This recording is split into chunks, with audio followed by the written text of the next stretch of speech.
Hey, as you guys are grabbing a seat, I didn't put it on the screen because I am forgetful. But if you got a Bible with you, open it up to the book of John, which is the fourth book in the New Testament. Go to the book of John and go to chapter 13. Just kind of hang out there. And this is going to work if you're normally a part of HSM. This will work a little bit differently. You're going to kind of hang out there for a while, so you can kind of keep your finger there, put a piece of paper there, and we'll come back to it. We're going to come back to it at the end with the order for this afternoon. As you're turning there, let me introduce myself for those of you guys that don't know who I am. My name's John. I'm the student ministry pastor here, which means my job is I lead our student ministry team, and this happens to me every Sunday, both in high school and middle school.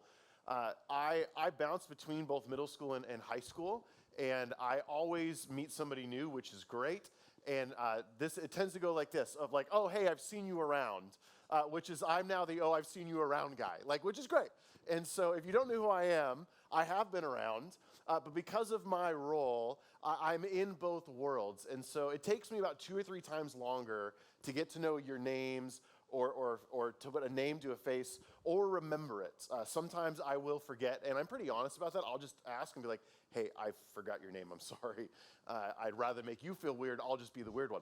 And so I'll admit that. And so if I don't know you, know that over time, I really do want to get to know you and know your name, and that's what part of why I am here and love doing what I get to do with students. And just know that it'll take me a little bit longer, and that's okay. So if I come up to you, it's not because of my job. Don't assume that you are in trouble and that Henty's boss is now mad at you. So that is not why I'm talking to you. I actually really want to get to know you and know your name. We're finishing out this series that we've been in high school today. But in order to do that, I want to kind of go back about 250 years. There's this odd thing that happened in American history about 250 years ago. There was this mail service, M-A-I-L. There's a very big difference between how you spell that. There was a service that delivered the mail, not delivered mails. Very different cost. So what it did was before we had all the technology we had, and even had the postal service like we had, there was a service called the Pony Express. And what it did, if you don't know what it did, was it was this brainchild where this guy who was basically a millionaire at the time, he's like, hey, I'm going to guarantee that we're going to send mail between California and Missouri. And keep in mind, this is the 1800s. And he's like, we're going to do it in 10 days, which back then is insane. That's an insane number to do. And so in order to pull this off, the way that they did this was that they put people on horseback, and they just basically rode, and they rode through whatever weather it was, and they tended to have not a lot of clothing on so they could get there quickly, and they put on like a leather kind of satchel around them and on the horse, and they just took off. And they would take these huge chunks of land that they would have to cover between California and Missouri or the other way back. And they would have to trade horses even as they went. So one rider would take potentially like multiple states. And like, for example, one of the most famous rides, the dude rode for 30 hours straight. And that was how long he went. And what was interesting about this was this whole service, they were pretty honest about like what it took to do it and to get involved, and it was a little bit hard. Hey, I'm going to cough real quick, but not on you.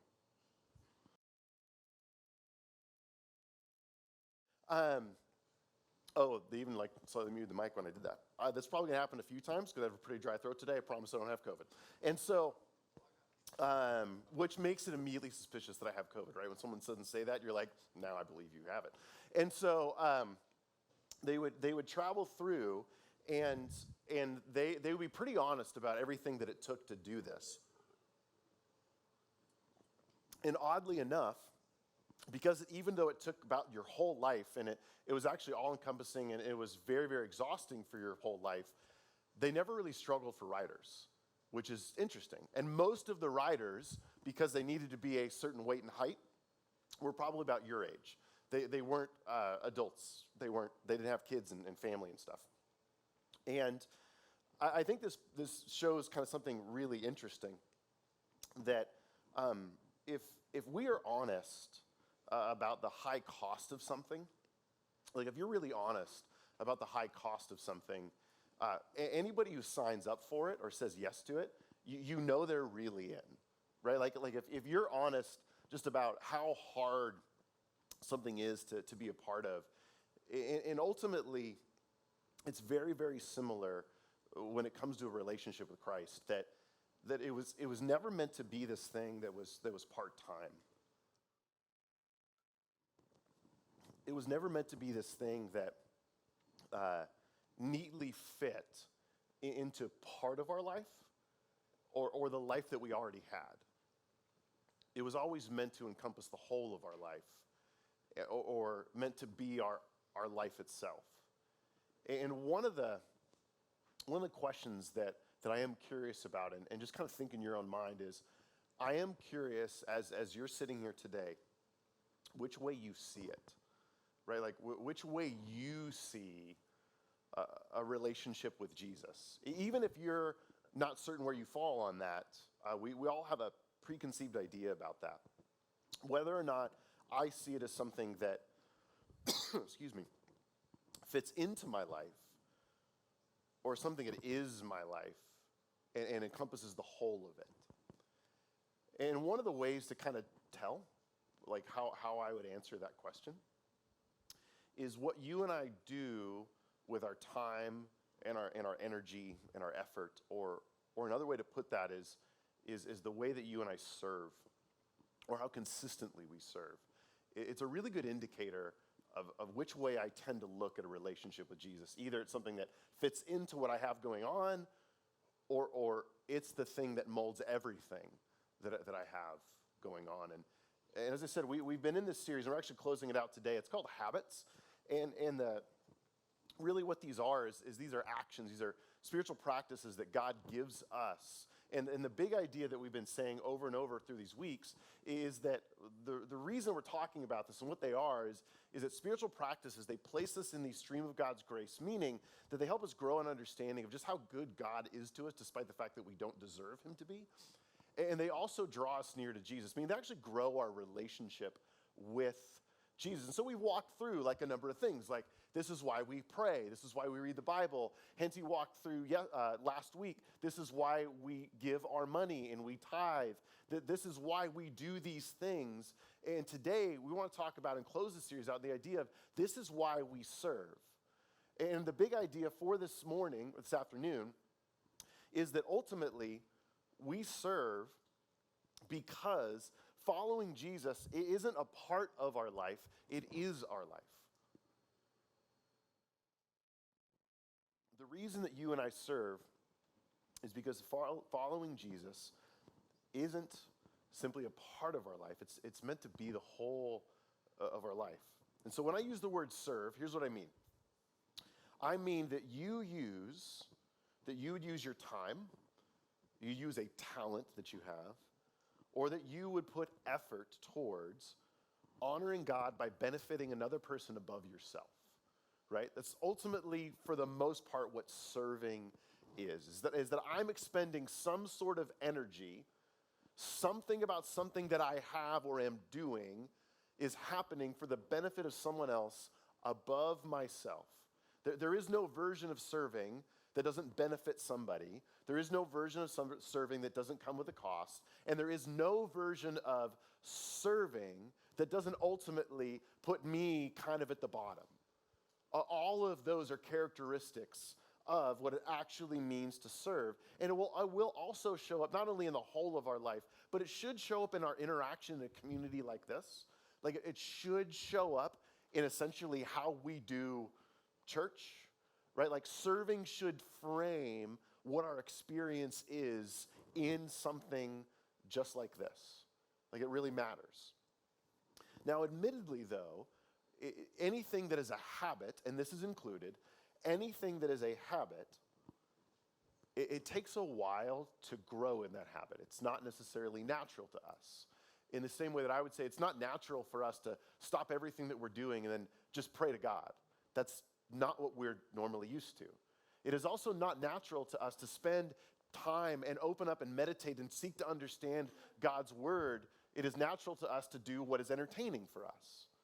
In the same way, it's not natural for you or I to take our money and then immediately give it away. It is also not natural for you and I to take our time and our talent and our effort and place that to the benefit of someone else above ourselves. It's not natural to us, but like any habit, it takes time to grow in that habit. Now, the biggest reason we grow in that, and here's kind of our first point for serving, is that serving, first and foremost, it comes out of our connection to Jesus. The reason that it's not natural to us is because we must have a saving connection to Jesus to actually meaningfully serve. And I don't mean that like people who don't believe in Jesus at all can still do things that are kind and good and helpful to other people. That's not absent from them, and the image of God is not broken in them. But specifically to serve in the way that Jesus did means that there must be a saving connection to Jesus. Otherwise, it's going to be this effort that we put forth, and then eventually we're going to stop because it's not coming out of somewhere. In one of the more embarrassing moments, and there's a number of them, by the way, in one of the more embarrassing moments that happened in the disciples' lives, so the disciples were the 12 people that followed Jesus, and he said, "Come follow me." The first 12 guys, for the most part, were real dumb. And it makes me feel better about me following Jesus, which I really appreciate stories like this. So there was one time, and this happened, where two of them, two brothers, James and John, spelled a little differently than my name, James and John, along with their mother, went to go see Jesus. By the way, they're grown men at this time. And so James and John and their mom go ask Jesus, with mommy's help, if whether or not the two of them can have a place of honor in Jesus' kingdom when he, builds it. And just to be there would be very entertaining at this point.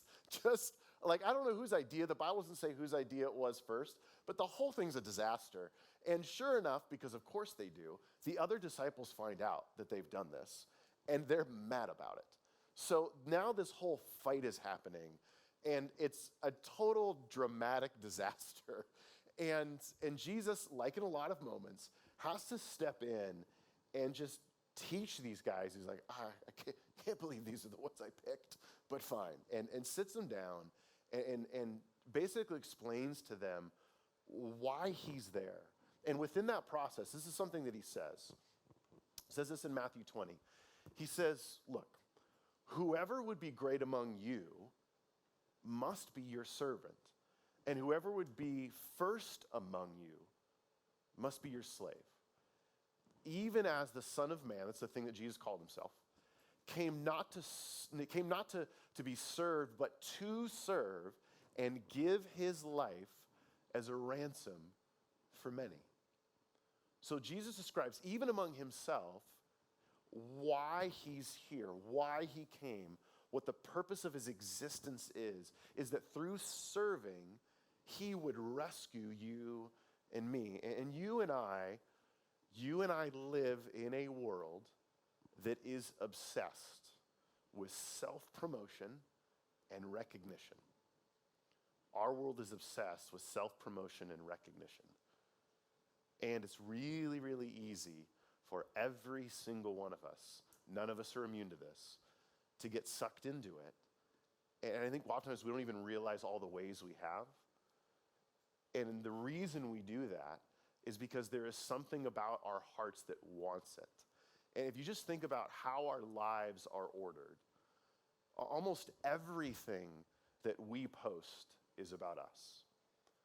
Almost every conversation we have is about us. Almost every thought that you and I think is about us.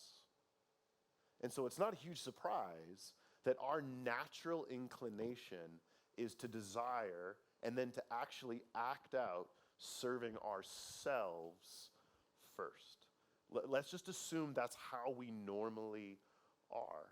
But for the person who knows and trusts the life, death, and resurrection of Jesus, it means two things.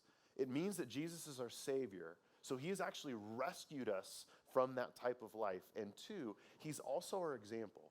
So for the very first time, I have seen a way that is totally upside down. It's different. And honestly, it benefited me. It actually, I'm the recipient of Jesus' service. Jesus being a servant got me, gave me, gifted me, earned me something. And so what that should do and how you and I see the world and our role within it is it should begin to hopefully kind of turn that slowly upside down for us. That we begin to look at the world more as Jesus does in the way that he describes it here. So what that means, if you think about how Jesus served, his serving came at a cost. Then so should ours. His serving benefited you and me. So our serving should benefit another. His serving was beneath him. What Jesus did absolutely was completely beneath him. And so we should be willing to serve in ways that are beneath us, or even in ways that we experience no recognition at all. And here's the dividing line for each and every one of us, is whether or not you trust in Jesus' life, death, and resurrection on your behalf. That's the dividing line here. Because none of that is attractive, or like it's attractive in our mind for a little while, but eventually that's going to wear off, because I don't have any really self-giving reason to keep doing that. And so if you and I actually trust the life, death, and resurrection of Jesus, I have every reason in the world to do this. But if you don't, then don't just leave these doors and go like, oh, I'm just going to be nicer. That's what they said at church. I'm just going to be more others-centered in my actions. That would be completely missing the point. The point is, first and foremost, then, if you don't actually trust his salvation, that's the first thing you got to wrestle with. Because otherwise, all that serving will just be empty action. It will be meaningless. It'll be completely missing the point, doing the thing that is not nearly as important as what is most important in your life. But for you and I, that know the life, death, and resurrection of Jesus, to serve him is because we know him, because of our connection to him. Now, the other thing about serving admits something. See, when you and I serve, it admits that we're stewards, not owners. You and I are stewards, not owners. There are three things that I have found over the years in church that nobody wants to talk about. Henty might have mentioned this last week. He and I were talking about this last week. So he may have said it, I'm going to say it again. There are three things that people don't want you to talk about. They do not want you to talk about their money, they do not want you to talk about their body, and they do not want you to talk about their time. And the common denominator of why those three is because all of them feel like ours. They feel like mine first. Each of them feels like something that belongs to me. And so over the years, it's not a huge surprise that those are the three that, like, if I've ever done a series on that or I've talked about it, that's when people have been the most uncomfortable, or I've gotten the most like actual pushback of saying, do not talk about these three things. And it's because we see each one of them as something that you and I own. Now, what this doesn't mean that someone can do whatever they want to you. Like, that's insane. That's not what this means. But what it does mean is that each and every one of those actually belongs to God first. Each one of those three is not yours and mine first. For example, Psalm 24, verse 1 says, the earth is the Lord's and everything in it. The world and all of its people belong to him. 1 Corinthians 6, verse 19 says, don't you realize that your body is the temple of the Holy Spirit, who lives in you and was given to you by God? You do not belong to yourself. In talking about God in the book of Job describes him this way. And he says, you have decided the length of our lives. You know how many months we will live, and we are not given a minute longer. the time that you and I have in our life does not belong to us. The energy that you and I ultimately expend does not first and foremost belong to us. The giftings and the talents that you have been given, they don't first and foremost belong to you. Whatever money you hold, it's not yours. The very effort that you put out of your physical body is not yours to own. You and I are stewards of it. And to be a steward, what it means is to be a person who is in charge of something incredibly valuable that has been gifted to us, that we might like either use it or hold it or protect it or maintain it in the way that the owner, the original owner of it, desires and that would please the owner. In this case, that would be God. That you and I would use our time and our energy and our talent to serve others in such a way that it honors the actual owner of those things, which in this case would be God. That he has gifted those things to you and I. Now, what this does is this should change our thinking of how we define what is ours. And one of the ways that you can kind of tell how you think about what is yours is think of the questions that you ask. So here's the questions that we normally ask. Like if you're trying to decide, if you're here wondering whether or not you're going to put time and effort and energy toward a thing, like here's some of the questions that we normally ask. We normally ask things like, will it be fun for me? Or will someone that I know or like be there? Will I be embarrassed or uncomfortable? How much time will it take? Do I even want to do it? Or one of my personal favorites, if I say yes, will I receive a better option later? Those tend to be the questions that we consider whether or not we're going to put time and effort and energy towards something or someone. But if you and I are not owners, but we are stewards, the very questions that we will ask change. They become different.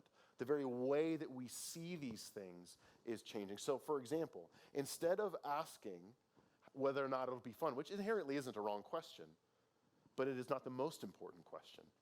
So instead of asking whether or not it'll be fun, I'm going to ask, how can I help them? Instead of asking who will be there, I will ask, who is the least in this situation? Instead of asking whether or not will I be embarrassed, I'm going to ask, how can I even help, even if I'm a little uncomfortable with it? Instead of asking whether or not I will receive a better option, I'm going to ask, how can I serve well, even if I do receive one that I think I'm going to like more? See, our questions become different. They turn upside down from what they normally are if we see ourselves as stewards and not owners of our time.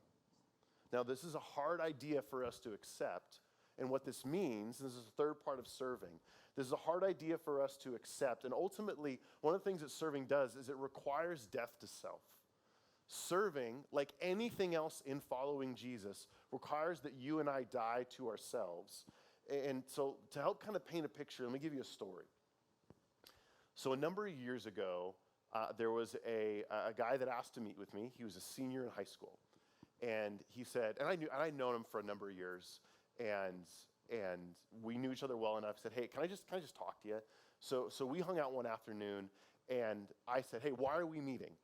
And so the biggest reason is my life's out of control. My life is out of control. My schedule's out of control.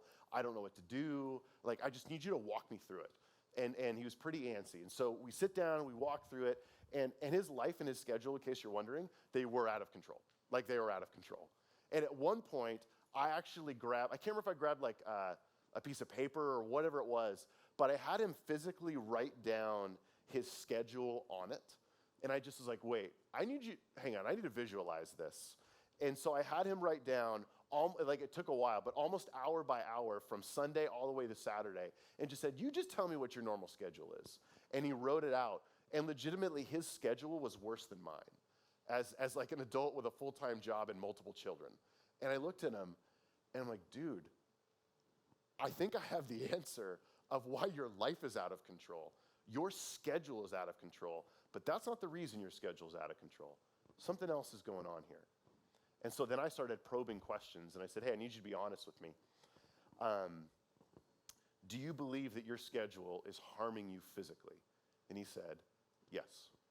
I can't sleep. I'm all over the place. It's not healthy. I said, okay, great. Do you believe that your schedule is harming your relationships? He said, yes. I barely see people. Like, I say hi, and then I run, and then I forget to text, and I'm a mess all over the place. It's like, okay. Do you believe that your schedule is harming your relationship with God? Because he said he believed in Jesus. Do you believe it's harming your relationship with God? And he said, absolutely. I don't spend any time in the Bible. I have no involvement. Like I just show up to church on the weeks that I can. I take off. And he was very, very talented, both as a musician and a general artist, and had a strong desire to do exactly what we're talking about today and to serve. But it wasn't even an option in his life. And then I asked him, I said, okay, your schedule's nuts. So which one are you going to give up? Because you got to give up more than a few things on this schedule. You're out of control. I said, so which ones are you going to give up? And he said, none of it. He legit said none of it. He said, I said, well, why not? And then the two words that revealed what his heart really, really wanted and what mattered and what it loved. He said, I can't give up these things. I can't give up my extracurricular activities because that's going to mean that I don't know that I might not be able to get into the school that I want to. And I can't give up this thing over here because this is something where like I've been working at it for years. And as we like went down the line one by one, this dude at 17 years old had an excuse for every single thing on his schedule and why it had to be there. And I was like, oh, there it is. I said, there it is, dude.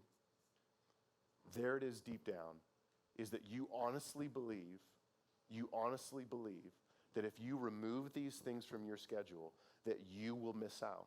You honestly believe that you will have a better life by doing what you want than what God is calling you to.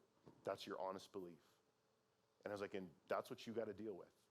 You do not believe that God is good. You think you're better than him. You think you know better, and you think your schedule can't change because of that. And for you and I, it's not that we don't have time in our busy lives to serve God by serving others. You and I have the time. We just want serving to fit into what we're already doing. We don't want to have to change anything to do it. We want it to be convenient and comfortable and easy to cancel in our calendar. But any true form of serving God by serving other people is never going to be any of those things. It is always going to force you to change. It is always going to force you and I to have to look back on decisions that we are making and go, what needs to be different? Because for some of us, we look at our crazy schedules and go, man, I don't see how I can live outside of any of what I'm doing. And the problem is not our schedule. The problem is not how you've ordered your time. The problem is how you have ordered what you call important in your life.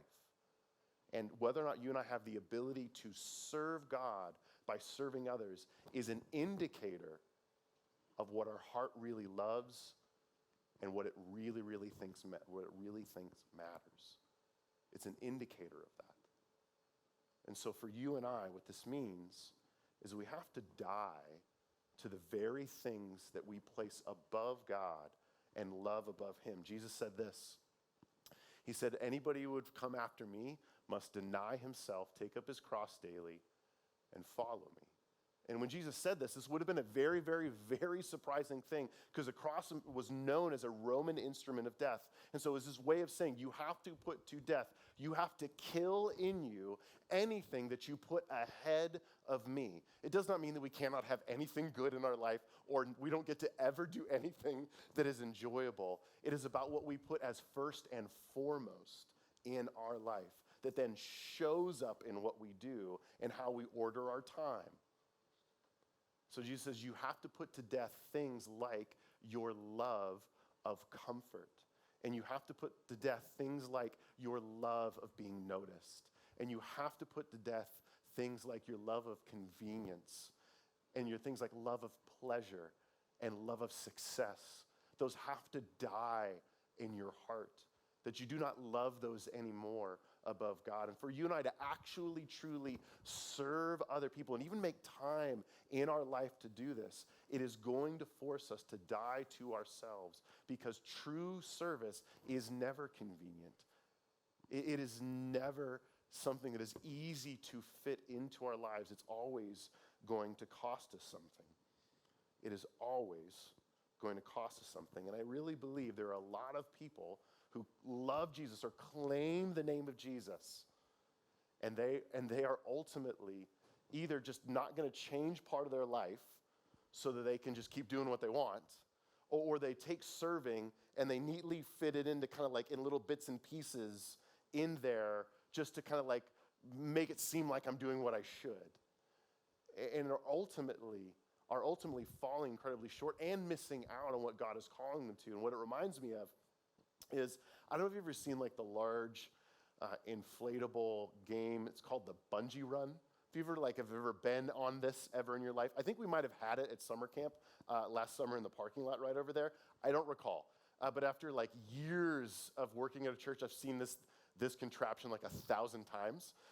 And what it is, if you're unfamiliar with it, the Bungee Run is like one of those giant inflatable games where there's two alleys in it. And you have a beanbag that has Velcro on the bottom of it, and there's Velcro on the sides of it. And then a harness attaches to you, which has a bungee cord on the back of it. So your job is next to the other person is to run, is to sprint, and then most people like Superman dive at the end, but you run and you sprint, and you have to put the beanbag as far down the bungee run as you can, and whoever gets it further wins. You don't win anything, you just win at life. And so people will do it. And obviously the best part of this whole thing is at a certain point the bungee reaches its full tension, or like whatever momentum you have has now maxed out to the tension of the bungee, and at some point it snaps you back, and it pulls you all the way back to where you started. And if you want to see like regret in like real time on somebody's face, be looking down the bungee run when like somebody is doing it, because there is that moment where physics kicks in finally, and they're like, well, it was nice knowing you, and then they're gone, right? Like you can just see like a spine compressing as it's being shot back into this giant contraption. And for you and I, there are all kinds of things that we have good desires toward, especially if God has placed His Spirit in us. He is constantly building these new desires in us to live a life that honors Him, which includes that we live a life of service that is putting the benefits of other people above ourselves. The problem is that when you and I have affections and love for things above God, they work like the bungee that just keeps pulling us back. Right, like so I might have the desire, or I believe intellectually it's a good idea to serve God by serving others, even doing so at church. And yet, the thing that will keep pulling me back, for example, is my love of recognition. Because that's the hard part with serving. At some point, you're not going to get noticed for it. Or the thing that keeps pulling me back is my love of success, because I must do this thing over here. I can't give it up to serve over here. Or my love of comfort, because serving will always be uncomfortable, will keep pulling me back and bringing me back to this place, and it will tether me to it. And to die to it is to cut that and say, that's okay. I don't want to worship that anymore in my life. I'm not going to place that in a place of primacy or first in my life. And for the very first time, it actually allows us to serve and honor God in a way that is fresh and new and powerful as we die to the love of that thing, as we die to the love of self in our lives. But there's also a great benefit that comes our way. One of the things that serving does is it produces a reward that you can't buy. serving produces a reward that you and I can't buy. Right before he died, Jesus, he brought his disciples to a room, and one of the things that he did with them is that he washed their feet. And I had you open up to the book of John 13. Go there now. Go to John 13. And I want you to kind of thumb down all the way to verse 17.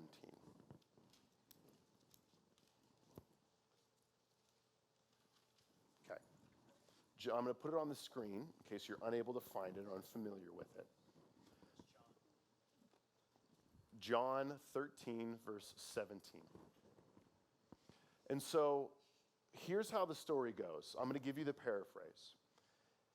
The disciples come in, and Jesus, he grabs what would be known as a water basin and some form of a towel, and one by one, he washes their feet, which in their culture would have been very uncomfortable. It's uncomfortable in ours. Like, it would be, right? It would be. It was a little bit different for them, and there was a common job, and it was reserved for a servant or a slave.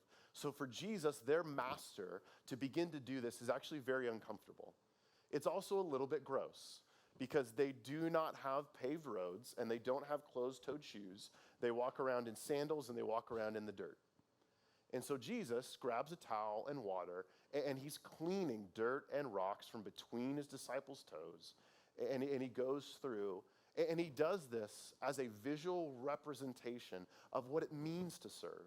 And he does this in probably one of the most famous examples outside of dying on the cross of how he serves humans. And then at the end, he says, okay, now that I've done this, I want you to go and do likewise. I want you to go and do the same thing. But in reading the story and preparing for this particular sermon, one of the things that I have not noticed this before was what he says in verse 17. Look at what he says in verse 17. So he says, after he's done all of these things, he says, now that you know these things, you will be blessed if you do them. Now that you know these things, you will be blessed if you do them. That word blessed, it can mean either joyful or filled. One of the common translations of that word can be the word happy. And God has wired you and I in a fascinatingly upside down way. That you and I are our most fulfilled. You and I are our most joyful. You and I are the happiest. Not when we serve ourselves first, but when we serve the needs of others first. You and I find the greatest fulfillment when we expend time and energy without recognition. You and I find the greatest happiness when we place the needs of other people before our own. And this is upside down of how you and I normally think. But for anyone who actually chooses into the way of Christ to live this way will find this mystery to be true every single time. And Jesus promises it so, saying you will be blessed if you operate your life in this way. But also the opposite is true. And let me give the example of this room and being here. If you, whatever grade you are, go through the duration of your time in HSM asking what is for you and what you can get out of it, you will be the least satisfied with HSM in the room. You will always find yourself dissatisfied. It will always be a question that will have an incomplete answer. It will never be enough. But if you and I are to reverse that, if you were to turn that upside down and begin to ask, how can I make this not about me? You will be blessed in doing so. You will find the great mystery that Jesus is talking about, that those who do that are those that are joyful. They are the happy ones. They are the fulfilled ones. in whatever they are involved in. A great example of this, just ask anybody who's been, for example, to Mississippi or any missions trip. It's fascinating how when you take an entire week of your life and where not a second of it is about you, you walk away from that thing more joyful, more filled, more blessed than if you spent thousands of dollars on some vacation that was all about you. It is fascinating that it works that way. It is how God has wired us and how God has designed the kingdom to work. And so I believe that there are countless people who claim the name of Jesus but are missing out on the joy that he offers because they will not reorder their life in such a way to meaningfully and consistently serve him by using their time and energy and effort to place the needs of other people above themselves. And for you, if you're here, man, you got all kinds of ways that you could do this. Just a few. You can be a part of HSM and serve on the impact team. Got one this month. There you go. You could be a part of that. Like they come early, and we just two of us very awkwardly cheered for them. So recognition is not the strong suit if you're going to be a part of the impact team, clearly. But you could be a part of it. You can be a part of tech and serve in the back where you have all the power and people only notice it when things go wrong. What a great place to serve, man. What a great place to serve. No recognition except for when you mess up. You can serve on worship, which maybe seems really glamorous because you're on the stage. But I know what it's like to be on the worship team and serve. And they're here for hours on a Sunday, hours. And their Sunday looks different than anyone else's. It's not nearly as cool or as glamorous as we think it might be. Or you can serve outside of HSM here at the church. You can come to service before, I know, crazy thought, and just serve coffee. You can serve kids that are younger than you. Or if you're really brave, you can go serve in the parking lot, which sounds really fun in June, but it's way less sexy in December, let me tell you. But it's an option. You will never be short of options to genuinely and consistently serve. And my hope and heart is that you would consider doing so, that your heart would grow and change. It would turn upside down, that you would serve because you do not see following Jesus as part of your life or something that fits into your life, but that it is your life. And in doing so, you serve out of a connection with Jesus, a saving connection that comes out of his service towards you and I. That you and I will serve because our thinking has changed to where we admit that we are stewards of all that we've been given. We're not owners of it. That you and I would serve because we are willing to die to ourselves and the things that we love above Jesus and therefore aren't willing to move to serve him. And that you and I would serve because we are confident that when Jesus says you will be blessed when you do this, that you and I will experience a blessing and a joy that is unique to serving when we place the needs of others above ourselves.